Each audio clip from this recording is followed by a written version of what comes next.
যশোরে বর্ণাঢ্য আয়োজনে সম্পন্ন হলো জুলাই বিপ্লবের দ্বিতীয় বর্ষপূর্তির 2 দিনব্যাপী সাংস্কৃতিক উৎসব। তথ্যচিত্র প্রদর্শনী ও আলোচনার মধ্য দিয়ে নতুন বাংলাদেশ গড়ার অঙ্গীকার।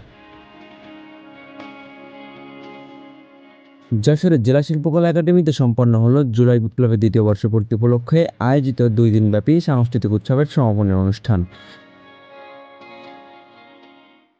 যশোর সংস্কৃতি কেন্দ্রের উদ্যোগে আয়োজিত এ সমাপনী সন্ধ্যার সূচনা হয় লাল জুলাই শীর্ষক তথ্যচিত্র প্রদর্শনের মাধ্যমে। পরবর্তীতে রংধনু শিল্পী গোষ্ঠী, রূপদের সূর্যোদয়, মুন্সী মেহেরুল্লাহ সাংস্কৃতিক সংসদ এবং যশোরের ঐতিহ্যবাহী তরঙ্গ শিল্পী গোষ্ঠীর শিল্পীদের পরিবেশনায় জমে ওঠে মনোজ্ঞ সাংস্কৃতিক অনুষ্ঠান।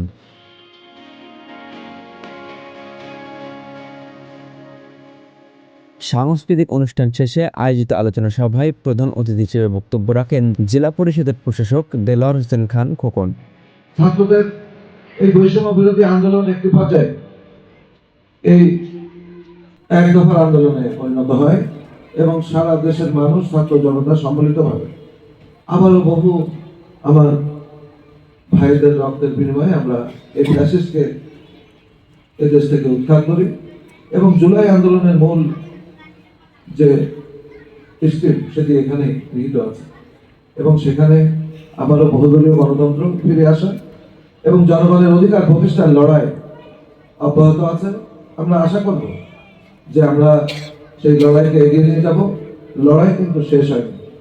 লড়াইয়ের আজকে আন্তর্জাতিকভাবে চক্রান্ত, বিভিন্নভাবে ষড়যন্ত্রের মধ্য দিয়ে এই জুলাইয়ের আন্দোলন থেকে যে সাফল্য আমরা পেয়েছি সেটাকে ছিনিয়ে নেওয়ার অনেক ষড়যন্ত্র আছে, তার বিরুদ্ধে লড়াই চালিয়ে যেতে হবে।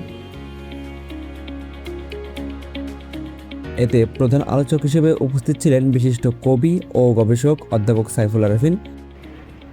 পুরো বাংলাদেশ একটি বিস্তৃত আয়নাঘর ছিল। আমি ব্যক্তিগতভাবে একটি সরকারি বিশ্ববিদ্যালয়ের অধ্যাপক হিসেবে দায়িত্ব পালন করছি গত 22 বছর। এই 22 বছরের 16.5 বছরই আমাদেরকে চাকরিবিহীন অবস্থায় রাস্তায় রাস্তায় হাঁটতে হয়েছে। শুধুমাত্র নামাজ পড়ার দায়ে একজন বিশ্ববিদ্যালয়ের শিক্ষককে রাস্তায় হাঁটতে হয়েছে চাকরি হারিয়ে।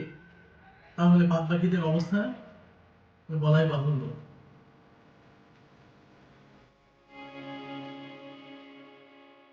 এছাড়া বিশেষ অতিথির বক্তব্য দেন স্থানীয় সংসদ সদস্য ও যশোর সংস্কৃতি কেন্দ্রের সভাপতি অ্যাডভোকেট গাজী এনামুল হক।